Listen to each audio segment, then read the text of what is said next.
الحمد لله نحمده ونستعينه ونستغفره ونؤمن به ونتوكل عليه ونعوذ بالله من شرور أنفسنا ومن سيئات أعمالنا من يهدي الله فلا مضل له ومن يضلله فلا هادي له সকলে জবান খুলে বলেন আশহাদু আল্লা ইলাহা ইল্লাল্লাহু ওয়াহদাহু লা শারীকা লাহু ওয়া আশহাদু আন্না মুহাম্মাদান আবদুহু ওয়া রাসূলুহু الذي أرسل رسوله بالحق بشيرا ونذيرا وداعيا إلى الله بإذنه وسراجا منيرا فقد قال الله تعالى في كلامه المجيد والفرقان الحميد জবান খুলে সকলে পড়েন আউযু বিল্লাহি মিনাশ الشيطان الرجيم بسم الله الرحمن الرحيم تبارك الذي بيده الملك وهو على كل شيء قدير الذي خلق الموت والحياة ليبلوكم أيكم أحسن عملا وهو العزيز الغفور إن الله وملائكته يصلون على النبي يا أيها الذين آمنوا صلوا عليه وسلموا تسليما اللهم صل على محمد وعلى آل محمد كما صليت على إبراهيم وعلى آل إبراهيم إنك حميد مجيد اللهم بارك على محمد وعلى آل محمد كما باركت على إبراهيم وعلى آل إبراهيم إنك حميد مجيد يا أيها الذين آمنوا اذكروا الله ذكرا كثيرا وسبحوه بكرة وأصيلا لا إله إلا الله আল্লাহর জিকির সকলেই করতে হবে। জিকির করতে শরম আছে? তাহলে জবান খোলে লা ইলাহা ইল্লাল্লাহ, লা ইলাহা ইল্লাল্লাহ,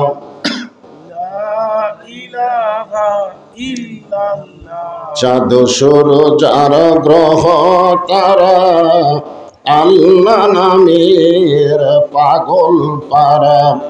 চাঁদ সূরজ আর গ্রহ তারা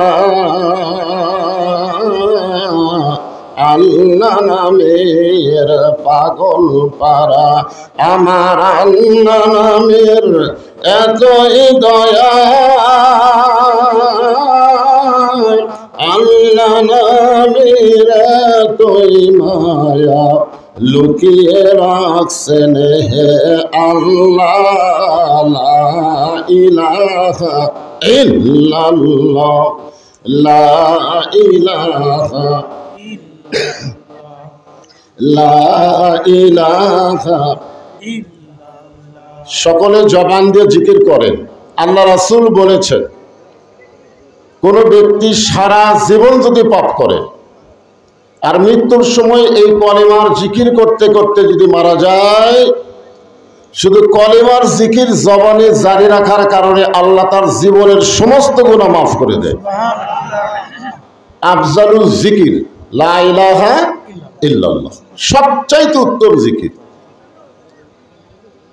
এজন্য এই জিকির করার সময় জবান বন্ধ রাখা ঠিক না। যদি আল্লাহ মরার আগে জবান বন্ধ করে দেয় তখন অবস্থাটা কি হবে? এই জন্যে আমাদের জবানের জিকিরটা জারি রাখতে হবে। এই যে কোরআনের তাফসির শুনতে এসেছেন, সূরা ফাতিহার তাফসির করলো আমার ইসমাইল ভাই, ঠিক না? কোরআনের কোন জায়গায় আল্লাহ বলে নাই যে আমার নামাজ পড়ে আমি আল্লাহ তার নামাজ পড়ি, যে আমার রোজা করে আমি আল্লাহ তার রোজা করি। কিন্তু আল্লাহ বলেছেন যে আমার জিকির করে আমি আল্লাহ তার জিকির করি। ফাযকুরুনি আযকুরুকুম, কত বড় দামি কথা দেখছেন। আমরা জিকির করব কাল আর আল্লাহ জিকির করবে আমাদের। এখন আপনার হয়তো অনেকে মনে মনে ভাবতেছেন যে আমরা আল্লাহ আল্লাহ জিকির করবো, আল্লাহ কি বান্দা বান্দা জিকির করবে? এখানে জিকির শব্দের অর্থ খেয়াল করা লাগবে। জিকির শব্দের অর্থ হলো একমাত্র স্মরণ করতে হবে কাকে? আল্লাহকে। আল্লাহ ছাড়া অন্য কাউকে স্মরণ করে কোনো লাভ নাই। এই জন্য আমরা লা ইলাহা ইল্লাল্লাহর মধ্যে একমাত্র স্মরণ করতেছি কাকে? জোরে বলেন। এই জন্য সকলেই জবান খুলে, যারা দাঁড়িয়ে আছেন সকলে বসেন, আর যারা বসে আছেন জমে জমে বসেন আর জিকির করেন লা ইলাহা ইল্লাল্লাহ, লা ইলাহা ইল্লাল্লাহ, লা ইলাহা। পাহাড় পর্বত নদ নদী এ নাম গাহে নিরবধি। পাহাড় পর্বত নদ নদী এ নাম গাহে নিরবধি। আমার আল্লাহ নামের এতই মধু, আল্লাহ নামের এতই জাদু, লুকিয়ে রাখছেন হে আল্লাহ। লা ইলাহা ইল্লাল্লাহ, লা ইলাহা লা ইলাহা ইল্লাল্লাহ মুহাম্মাদুর রাসূলুল্লাহ। সকলে এখন বলতে হবে সাল্লাল্লাহু আলাইহি ওয়াসাল্লাম। এখানে আপনারা একটা জিনিস খেয়াল করবেন, আমরা লা ইলাহা ইল্লাল্লাহ এটা কার জিকির? আর মুহাম্মদ রাসূলুল্লাহ কিন্তু জিকির না। হ্যাঁ, এটা জিকির। কেউ যদি সারা জীবন মোহাম্মদ রাসূলুল্লাহ করে একটা সওয়াব হবে না। কারণ জিকির একমাত্র কার? আল্লাহ ছাড়া অন্য কারো জিকির করা যাবে না। কিন্তু মোহাম্মদ রাসূলুল্লাহ যখন আমরা শুনবো বলবো, ওই সময় আমাদের আর একটা আমল করা লাগবে, সে আমলটা হলো সাল্লাল্লাহু আলাইহি ওয়াসাল্লাম। আপনি যখনই নবীর প্রতি দরুদ পড়লেন, মনে করেন যে আপনাদের এই জায়গায় দরুদ মনে আটকে আছে। কি আটকে আছে? আপনি যখনই দরুদ পড়লেন, সঙ্গে সঙ্গে একদল ফেরেশতা আপনার মুখের দরুদগুলো রাসূলের রওজা মোবারক মদিনায় পৌঁছায় দিল। আপনারা সবাই মদিনায় যাওয়ার পারবেন তার কোনো গ্যারান্টি আছে? কিন্তু আমাদের দরুদগুলো মদিনায় চলে যাবে। এর জন্য যখনই নবীর নাম শুনবো অথবা বলবো, কেউ বলার আগেই বলতে হবে সাল্লাল্লাহু আলাইহি ওয়াসাল্লাম।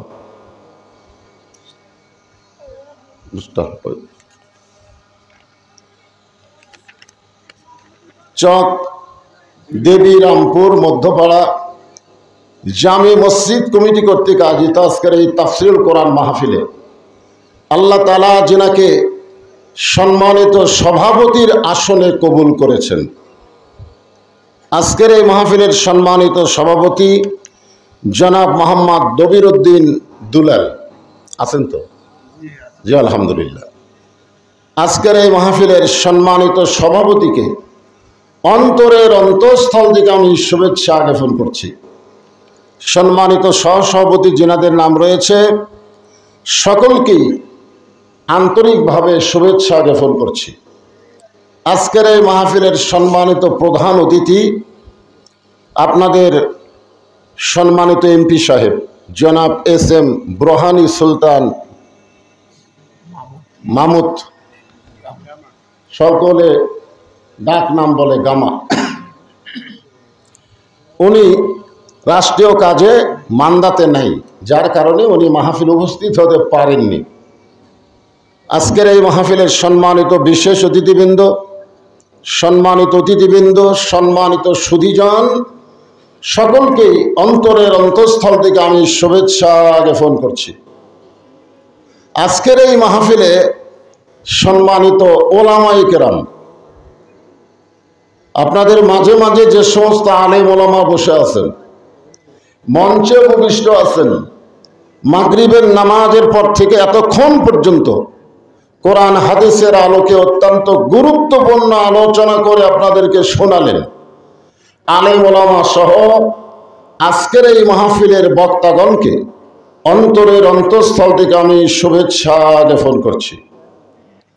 এই মুহূর্তে আমার সামনে যারা বসে আছেন, আপনাদের এলাকায় প্রচুর কাজ শুরু হয়েছে, যেরকম ঠিক কিনা? হ্যাঁ, আমি এই জন্য ঈশান নামাজের আগে এখানে এসেছি। আমি মনে করছি যে কাজ কাম যখন শুরু হয়ে গেছে, বেশি রাত না করে অল্প রাতের মধ্যেই মাহফিলটা সমাপ্ত করা ভালো। এই নিয়তে কিন্তু আমি এসেছি ঈশান নামাজের আগে, মাগরিবের পর। তা আপনারা তো এই কাজ কামের সারাদিন ব্যস্ততা থাকার পরেও আরামের একটা ঘুম। আল্লাহ রাসূলকে যখন উমর ফারুক জিজ্ঞাসা করলেন, ইয়া রাসূলুল্লাহ, 3 ওয়াক্ত নামাজ তাড়াতাড়ি, আসর মাগরিব আর এশা, তাড়াতাড়ি না? আসর হয়ে গেলি মাগরিব, মাগরিব হয়ে গেলি দেখবেন খালি তাড়াতাড়ি আসতেছে। কিন্তু 2 ওয়াক্ত নামাজ লম্বা কেন? এশা থেকে ফজর, ফজর থেকে জোহর, এই 2 ওয়াক্ত নামাজের সময় লম্বা না? বুঝতেছে না? মাঝখানে একটা গ্যাপ আছে, এটা কি কম না বেশি? আল্লাহ রাসূল বললেন, ফজরের নামাজের পর থেকে জোহর পর্যন্ত আল্লাহ লম্বা সময় দেওয়ার কারণ হলো মানুষ এই লম্বা সময়ের মধ্যে কাজ কাম করবে, চাকরি বাকরি করবে, ব্যবসা বাণিজ্য করবে। এইগুলো করতে গিয়ে তার দেহের যে ক্ষয় হবে, ব্রেনের যে ক্ষয় হবে, এই ক্ষয়টা পূরণের জন্য এশা থেকে ফজর পর্যন্ত আল্লাহ একটা লম্বা সময় দিয়ে দিছে। এই লম্বা সময় ওয়াজ শোনার জন্য না, ঘুম পাড়ার জন্য। ধরে কেন কি পাড়ার জন্য? কথা কয় না। ঘুম পারলেই ওই যে ক্ষয় হয়েছে, ওই ক্ষয়টা আল্লাহ ঘুমের মাধ্যমে পুরো করে দিবে। সুবহানাল্লাহ করলেন না? নামাজ সাজানোর সাইজটা দেখছেন? যে মসজিদের উন্নতি কল্পে মাহফিল, মসজিদের উদ্যোগে মাহফিল। মসজিদের উন্নতি বলতে আমরা বুঝি মসজিদকে সাইজ করা। আসলে মসজিদের উন্নতি বলতে মসজিদের কালেকশনের আগে মুসল্লি কালেকশন করা। ধরে কোন কথা ঠিক কিনা? এরা জুম্মার মুসল্লি না, 5 ওয়াক্ত নামাজের মুসল্লি। বিশেষ করে 2 ওয়াক্ত নামাজ জামাতে না পড়লে আপনি মুনাফিক হয়ে যাবেন। একটা হলো ঈশার নামাজ আর একটা হলো ফজরের নামাজ। তো যাই হোক, শরীর ক্লান্ত থাকার পরেও আমাকে এক সময় বলতে যে হুজুর মাহফিলে লোকজন হচ্ছে না, আসতেছে না। আমি তখন মনে করলাম হয়তো কাজ কামের কারণেই লোকজন হচ্ছে না, কিন্তু এখন দেখতেছি বসার আর জায়গা নেই। তার মানে লোকজন আশেপাশে ঘোরাঘুরি করতেছিল। কোন একটা বক্তাকে টার্গেট করে অসুল হবে না তো, আল্লাহর কোরআনকে টার্গেট করে মাহফিলে আসতে হবে। জোরে কোন কথা ঠিক কিনা? হ্যাঁ। এ ভাই, পিছনে কিছু লোক দাঁড়িয়ে আছে, আপনারা তাদেরকে বসতে দেন, আপনাদেরই ভাই তো। হ্যাঁ, গরমের দিন বেশি চাপতে বলবো না, যতদূর পর্যন্ত চাপা যায়। আল্লাহর রাস্তায় একটু চেপে চেপে বসেন। আমি আমার অন্তরের অন্তঃস্থল থেকে আপনাদের সবাইকে শুভেচ্ছা জ্ঞাপন করছি। সম্মানিত মা বোনেরা, পর্দার অন্তরালে বসে বসে যারা আলোচনা শুনতেছেন, তাদেরকে শ্রদ্ধা জ্ঞাপন করে এই মুহূর্তে জানতে চাচ্ছি আপনারা সকলে কেমন আছেন? আলহামদুলিল্লাহ, আলহামদুলিল্লাহ রব্বিল আলামিন। সূরা ফাতিহার তাফসীর তো শুনলেন, পুরোপুরি প্রশংসা করা লাগবে। আপনি যখন বলবেন আলহামদু, এই আলহামদু শব্দের অর্থ হলো প্রশংসা করিতেছি। আপনি যখন আলহামদু বললেন তখন আল্লাহ কি বসে থাকে নাকি? আল্লাহ বলতেছে লিমানিল হাম, তুমি কার প্রশংসা করতেছ? তখন আমরা বলি লিল্লাহে, আমরা আল্লাহর প্রশংসা করতেছি। তখন আল্লাহ বলেন মানিল্লাহ, কোন আল্লাহর? এখনই তো সমস্যা। এটা আমাদের এক নেতা বলল যে 4 লক্ষ মানুষের আস্থা, আপনাদের এমপি সাহেবকে আস্থা বলল। কত জায়গা শুনি যে শেষ আশ্রয়, হ্যাঁ আশ্রয়স্থল বলে, এরকম বলে কি বলে না? এগুলো বলা সম্পূর্ণ মুশরিকি, বেদাত না, সম্পূর্ণ শিরকি। বলা যাবে? তো আল্লাহ কেন বলতেছে মানিল্লাহ, কোন আল্লাহ? কারণ আল্লাহ জানে এরকে মুখত এক আল্লাহ, ভিতরে মেলা আল্লাহ, আল্লাহর হিসাব নেই। এরা মাঝে মধ্যে আবাদ দেখে বলে এবার আবাদ হচ্ছে না, খাবো কি? এদের বিশ্বাস আবাদই খাওয়ায়। এরা মাঝে মধ্যে আফসোস করে বলে লেখাপড়া শিখলাম, চাকরি বাকরি হচ্ছে না, চলবো কেমনে? বিশ্বাস করে চাকরি চলায়। মাঝে মধ্যে এরকম বলে যে যে ব্যবসা হচ্ছে না, এখন তো আর ব্যবসা নেই, ব্যবসা না হলে বাঁচি কেমনে? আপনারা বলেন তো, খাওয়ানোর মালিককে আল্লাহ, চলানোর মালিককে, বাঁচানোর মালিককে। অনেক সময় কিন্তু আপনাদের মধ্যে কেউ কেউ বলে আল্লাহও লাগে হিল্লাও লাগে, বলে কি বলেন না? আপনারা বলেন তো আল্লাহ লাগে হিল্লা লাগে না? এই ভাই তোমরা দাঁড়ায় না, বিরক্ত করো না। এমনি 2 ধারা 2টা দিয়ে জনগণ আমার ঠিক মতো দেখবারই পাচ্ছে না। ঠিক আছে, হ্যাঁ একটু মনোযোগ দিয়ে শোনা লাগবে, তাহলে ইনশাল্লাহ দেখা তো যাবেই। এরা মিডিয়া কিন্তু আপনাদের এই মাহফিলটা এখানে নাই, এটা গোটা পৃথিবী, গোটা বিশ্ব লাইভের মাধ্যমে জানতে পারছে আজকে মান্দা একটা মাহফিল হচ্ছে। বলেন সুবহানাল্লাহ। আগে কিন্তু এই সুযোগ ছিল না। আমরা আগে এক জায়গায় ফাটাফাটি ওয়াজ করেছিলাম, একদম খালি ওই এলাকার লোকেরাই জানতো, বুঝলেন? আমি এক জায়গায় সেই রকম ফাটাফাটি ওয়াজ করছি, মনে করছি কিছুই হবে না। 100 কিলো পরে এসে দেখি পুলিশ আমার গাড়ি আটকায় দিল।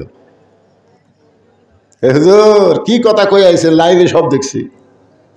আপনি সরকার বিরুদ্ধে ওয়াজ করবেন আর সরকারের রাস্তার মধ্যে চলবেন, জেলখানার ঢোকা লাগবে। ধরে কোন খানার ঢোকা লাগবে? এই মিডিয়া যেমন ভালো, আবার বক্তা করে সাইজ করার জন্য একটা উপযোগী মাধ্যম, ঠিক কিনা কথা? তো যাই হোক, আমি এনাদেরকে বলবো আর মোটামুটি দরকার নাই, লাঠি খারাপ হয়ে গেছে, যা হচ্ছে হবে। তা আল্লাহ বলতেছেন কোন আল্লাহর প্রশংসা করো? সঙ্গে সঙ্গে আমরা বলবো রব্বিল আলামিন। আমরা এমন একজন আল্লাহর প্রশংসা করি যিনি হলেন গোটা বিশ্বের প্রতিপালক। তাহলে আশ্রয়স্থল, শেষ ঠিকানা দুনিয়ার কোনো মানুষ হতে পারে না। ধরে কোন কথা ঠিক? প্রশংসা হবে একমাত্র কার? প্রশংসার মধ্যেও যদি আল্লাহর জায়গাতে অন্য একজনকে বসান তাহলে শিরক হবে। আল্লাহ সব গুনাহ মাফ করতে পারে, কিন্তু শিরকের গুনাহ আল্লাহ মাফ করবে না। জোরে কোন কথা ঠিক কি না? আপনি সব গুনাহ আল্লাহ মাফ করতে পারে। আল্লাহ কোরআনে বলেছে ইচ্ছা করলে আমি সব গুনাহ মাফ করব, কিন্তু আমার জায়গাতে অন্য একজনকে বসায়া মাফ হবে না। এই জন্য প্রশংসা যখন করবো আদায়াতি না পুরোপুরি? যে আল্লাহ শারীরিক সুস্থতা দান করে মানসিক প্রশান্তি লাভের জন্য আজকের জান্নাতের বাগানে কবুল করেছেন, আমরা সে আল্লাহর উপরে খুশি না বেজার? তাহলে জবান খুলে সমস্যারে সকলে বলবো রব্বানা লাকাল হামদ হামদান কাসীরান তাইয়িবান মুবারাকান ফীহি। আমরা এমন একজন আল্লাহর প্রশংসা করলাম যে আল্লাহ আমাদেরকে মুসলমানের ঘরে মুসলমান হিসাবে আমাদের কবুল করেছেন। খুশি না বেজার? আল্লাহ ইচ্ছা করলে আমাদেরকে হিন্দু বানাবার পারতেন, আল্লাহ ইচ্ছা করলে ইহুদি খ্রিস্টানদের ঘরেও আমাদেরকে প্রেরণ করতে পারতেন, কিন্তু আল্লাহ ওই সকল ঘরে না পাঠায়া আমাদেরকে সরাসরি মুসলমানের ঘরে কবুল করেছে। আপনারা বলেন তো, ইসলাম ছাড়া যত ধর্ম পৃথিবীতে আছে এগুলো ধর্ম ঠিক না ভুয়া? জোরে কোন, আরো জোরে। এ কথা কি বক্তার? এ কথা কার? আল্লাহ কোরআনে বলেন ওয়ামান ইয়াবতাগি গায়রাল ইসলাম দীনান ফালাই ইউকবালা মিনহু। ইসলাম ছাড়া অন্য কোনো ধর্মকে যদি গ্রহণ করে আল্লাহ বলেছেন সেইটা কবুল করা হবে না। এ আয়াত দিয়ে কি বোঝা গেল? ইসলাম ছাড়া যত ধর্ম পৃথিবীতে আছে সমস্ত ধর্ম হলো ভুয়া ধর্ম। ধরে কোন কি ধর্ম? বর্তমানে বাংলাদেশে ভুয়া ভুয়া একটা রব আছে না নাই? আমি যেই বলবো ইসলাম ছাড়া যত ধর্ম আছে সমস্ত ধর্ম কি, আপনারা বলবেন ভুয়া। কি বলবেন? ইসলাম ছাড়া সমস্ত ধর্ম কি? আমাদের বগুড়ার হিরো আলমের নাম শুনছেন? ও যখন 21-এর বইমেলায় গেছিল তখন 21-এর বইমেলার লোকজন হিরো আলমকে বলল ভুয়া ভুয়া ভুয়া ভুয়া। হিরো আলম, হ্যাঁ।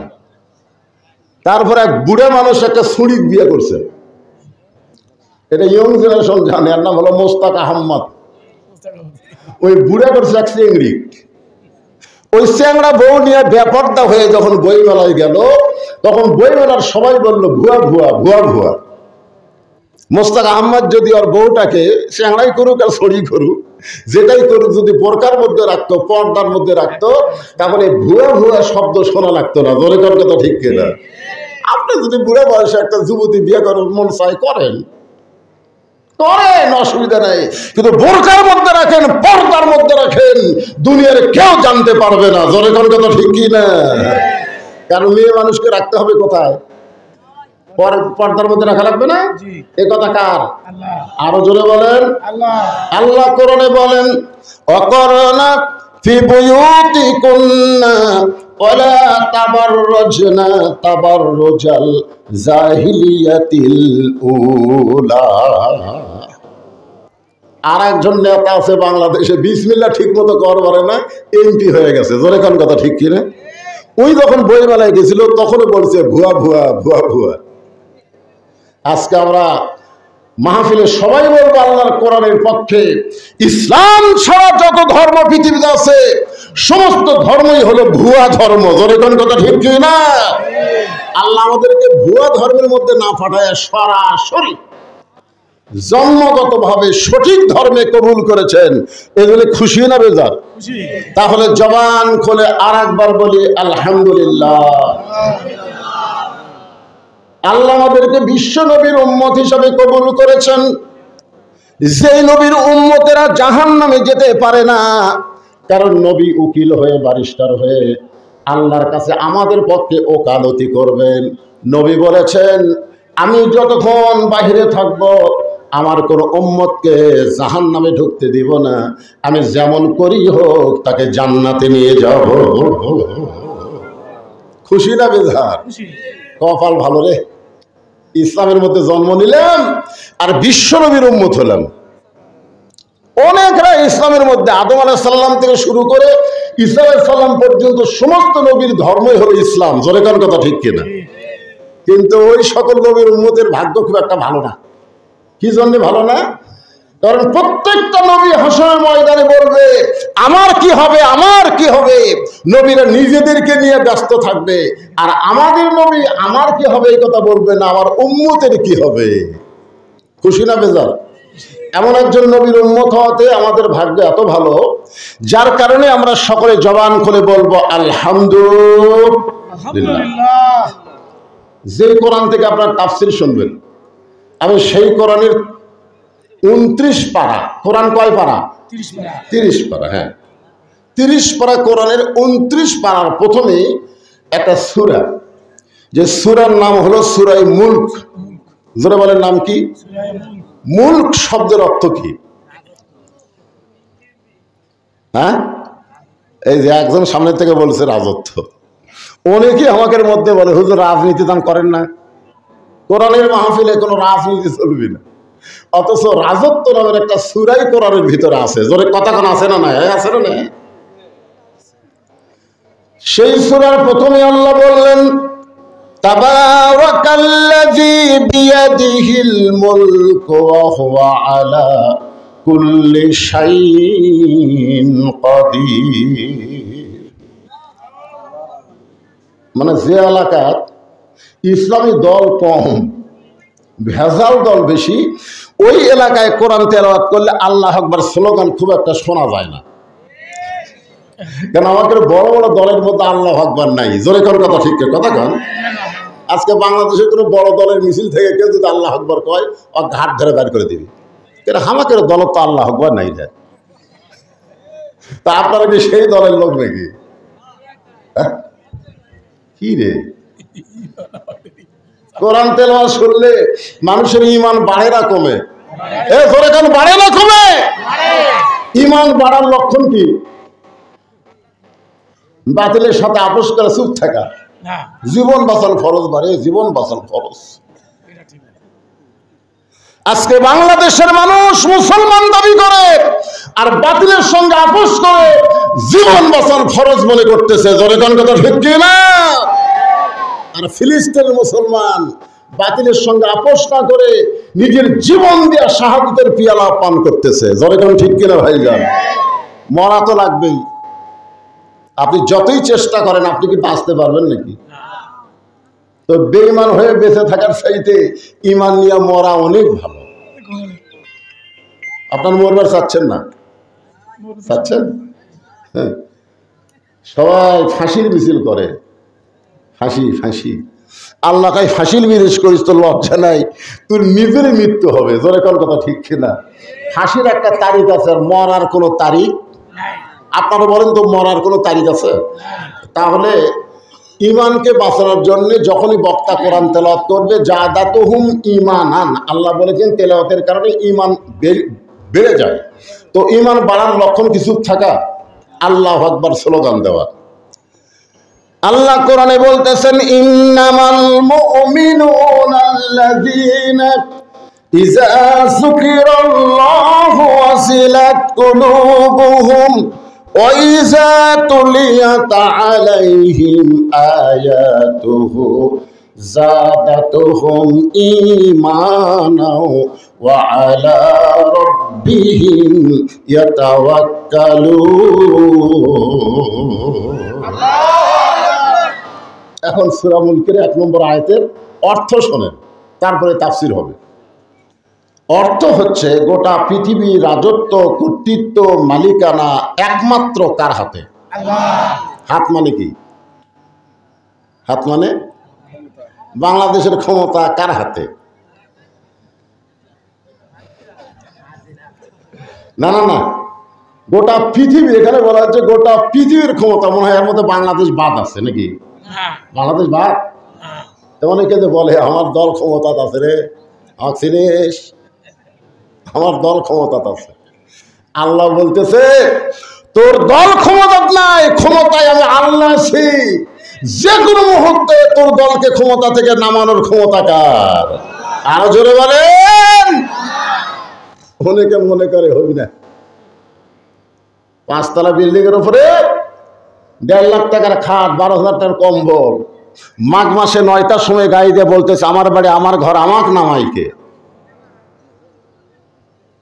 কান্দের ফেরেশতা বলতেছে আল্লাহ, ঘুমের আগে দোয়া হলো আল্লাহুম্মা বিসমিকা আমুতু ওয়া আহইয়া। আর এই কি দোয়া হলো? এই যে বললো আমাকে নামাইকে, আল্লাহ বলে ঠিক আছে। রাত যখন 3টা বাজে তখন আল্লাহ 40 সেকেন্ডের একটা ভূমিকম্প দিছে। ধরে কোন কয় সেকেন্ডের? বিল্ডিং খালি 2 বার কাঁপা উঠছে। ওই এত ফোর্সে নামছে, যার লুঙ্গিতে কম্বলের মধ্যে খুলে আছে ওরাও পড়ার টাইম পায়নি। তখন ফেরেশতাকে আল্লাহ নামাইলা, তাই বলে ন্যাংটা করে নামালা। আল্লাহ বলতে চাও আলা কুল্লি শাইইন কাদির। জনগণ যদি নামাবার না পারে, আমি আল্লাহর নামান হলো ন্যাংটা করে। এখন কি করে? আপনার মনে করতে আমরা নামাবার পারতেছি না, তাই বলি কি নামবি না? উঠলে নামা লাগবি। বিশ্বাস করেন আবার না করেন, নামবে ঠিকই, ইজ্জতের সাথে নামতে পারবে না। ধরে এখন কথা ঠিক কিনা? এই জন্য সবাই বিশ্বাস করবেন, গোটা পৃথিবীর রাজত্ব, কর্তৃত্ব, মালিকানা একমাত্র কার হাতে? এখানে হাত মানে কি? অনেকে বলতেছে লোকটার হাত ভালো, বারে বলে না এরকম, লোকটার হাত ভালো, হাত আছে রে, হাত আছে। কত বড় হাত! আজকে আমরা কারো হাত বিশ্বাস করব না, বিশ্বাস করব ক্ষমতা একমাত্র আল্লাহর। ধরে কোন ঠিক কিনা? ওয়া আলা কুল্লি শাইইন কাদির। সমস্ত ক্ষমতার মালিক কে? অনেকে বলে জনগণই ক্ষমতার উৎস, বলে কি বলে না? অনেকে বলে পানির অপর নাম জীবন। জনগণ যদি ক্ষমতার উৎস হয়, হঠাৎ ঝড় উঠলে জনগণ কুটি যায়। কথা কন না, কেন কুটি যায়? তো ক্ষমতার উৎস জনগণ, বাড়াও। কয়েকদিন আগে বরিশালে পাথর বৃষ্টি হলো, জনগণ কুটি গেল। মসজিদে গেলে তাও ভালো, মসজিদের কাছে। এই জন্য আজকে বিশ্বাস করতে হবে সমস্ত ক্ষমতার মালিককে। জনগণ ক্ষমতার মালিক না, পানির নাম জীবন না। কারণ যে ব্যক্তি সাঁতার জানে না, তার নৌকা যদি ডুবে যায়, আপনি যদি বলেন পানির অপর নাম জীবন ভাই, তখন কি বলবি? পাগলা হতে রে, পানি খাইয়া মরে যাচ্ছে। জনগণ কথা ঠিক কিনা? এরপর আল্লাহ বলতেছেন আল্লাযী, এই আয়াতটা খুবই মারাত্মক, খুব খেয়াল করে শুনবেন। আল্লাযী খালাকাল মাউতা ওয়াল হায়াতা লিয়াবলুয়াকুম আইয়ুকুম আহসানু আমালান ওয়া হুয়াল আজিজুল গফুর। অর্থ শোনেন, আয়াতের অর্থ হচ্ছে মৃত্যু এবং হায়াতের স্রষ্টাকে কেউ মারতে পারবে না, আল্লাহ যদি বাঁচায়। এ বিশ্বাস আছে? কেউ বাঁচাতে পারবে না আল্লাহ যদি মারে। আল্লাহ বলতেছেন তোমাদেরকে পরীক্ষা করা হবে, লিয়াবলুয়াকুম মানে তোমাদেরকে পরীক্ষা করা হবে, আইয়ুকুম আহসানু আমালা, সুন্দর আমলের পরীক্ষা। আপনারা বলেন তো, বাংলাদেশের মুসলমান সুন্দর আমল করতে চায় না? সুন্দর আমল করতে চাই কি চায় না? যেরকম চাই কি চায় না? কিন্তু সুন্দর আমল করার যে পরিবেশ, এই পরিবেশটাকে বাংলাদেশে আছে। আমি একটা যুক্তি দিলে আপনারা বুঝবেন। আচ্ছা, মনে করেন হিন্দু জন্ম দিয়া তার সন্তানকে মুসলমানের বাড়িতে লালন পালন করতে দিছে। জন্ম দিছে কে? লালন পালন করতেছে মুসলমান। 10 বছর পরে হিন্দু তার সন্তানকে ফেরত নিছে। এখন আপনারা বলেন তো, ওই সন্তান ভগবান কবে না আল্লাহ কবে? আর মুসলমান জন্ম দিয়া হিন্দুর বাড়িতে লালন পালন করতে দিছে, 10 বছর পরে মুসলমান তার সন্তানকে ফেরত নিছে। আপনারা বলেন তো, সন্তান আল্লাহ কবে না ভগবান কবে? আমার কথা বুঝতে পারলেন না? কি বলবে? তাহলে এখানে আপনারা কি বুঝলেন? জন্ম দিলেই হিন্দু মুসলমান হয় না, হিন্দু মুসলমানকে তৈরি করতে গেলে একটা পরিবেশ লাগে। জোরে কার কথা ঠিক কিনা? বর্তমানে আপনাকে মান্দার যে পরিবেশ চলতেছে, এটা কি পরিবেশ? হিন্দু না মুসলমান? কথা কয় না, মিশালা দোয়াশলা, মানে বিলের মধ্যে আমার ওয়াজ, বিল চলন বিলের ভেতরে ওয়াজ। আমার বলতে হুজুর এমন অবস্থা হচ্ছে, নৌকাও চলতেছে না, হুন্ডাও চলতেছে না, এর নাম হলো দোয়াশলা। আপনাকে মসজিদে চলতেছে আল্লাহর কাম, আর বাড়ির চিন্তা করে দেখতে হবে তো। এই পরিবেশে আমাদের সন্তানগুলো, যুবকগুলো কোরআনের মাহফিলের সাথে বসেছে, এই যে বসে গেছে যুবকগুলো, আলহামদুলিল্লাহ। এদেরকে সঠিক মেসেজ, সঠিক জিনিসটা দাওয়াতের মাধ্যমে, কোরআনের মাধ্যমে, তাফসীরের মাধ্যমে বলার দরকার আছে না নাই? জোরে কেন আছে না নাই? হ্যাঁ, এই জন্য একটু মনোযোগ দিয়ে শোনা লাগবে। যুবকদের জন্যই কথাটা আমি টার্গেট করে বলতেছি, কারণ যৌবনটা খুব দামি জিনিস। সারা জীবন ঘুষের চাকরি করছে, ঘুষ খাচ্ছে, 7 তলা বাড়ি বানাচ্ছে। এখন চাকরি শেষ হলে ওই বুড়া তওবা করতেছে, আল্লাহ আমি আর ঘুষ খাবো না, আল্লাহ আমি আর ঘুষ খাবো না। আল্লাহ কয় তোর চাকরি আছে? চাকরি যতদিন ছিল ততদিন তওবা করিসনি, চাকরি গেছে তওবা করতেছিস? বুড়া হয়ে গেছে, লড়বার পারে না, ওই এখন বলতেছে আমি আর চুরি করবো না আল্লাহ। আল্লাহ কাছে হাঁটতেই পারিস না রে শয়তান, তুই চুরি করবি কেমনে? এই জন্যে সব বয়সে তওবা, সব বয়সে ফিরে আসা আল্লাহ পছন্দ করে না। যৌবন বয়সে ভুল পথ থেকে সঠিক পথে আসা লাগবে। জোরে কোন কথা ঠিক না? যখন হাতে চামড়া ঢিল, আল্লাহর সাথে দিছে মিল। এখন বুড়াগুলো মসজিদে নামাজ পড়ে যায় গল্প করে, ছেলেগুলো সব খারাপ হয়ে গেছে, নামাজ পড়ে না। জুম্মার দিনে মসজিদে আসে, সবার শেষে আগেই বের হয়ে যায়। তুমি যখন যুবক ছিলা তোমার খবর কি? বুড়া বলতে যে আমি যা খারাপ আছো ভাই। তার মানে বোঝা গেল যৌবন বয়সটা আল্লাহ যেমন পছন্দ করে, শয়তানও তেমন নষ্ট করার চেষ্টা করে। ধরে কোন ঠিক কিনা? তাই যুবকদেরকে টার্গেট করে আমি কথাটা বলবো, পর্দার অন্তরালে আমার যে সমস্ত যুবতী মা আছে তাদেরকেও লক্ষ্য করে কথাটা বলা লাগবে। যুবক আর যুবতী ভালো, সব ভালো হয়ে যাবে। ঠিক কিনা?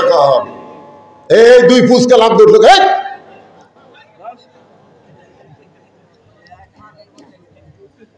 এই বয়সটা হলো নষ্ট করার বয়স। এই জন্য তো রাসূল বলেছে 7 বছর থেকে, কয় বছর?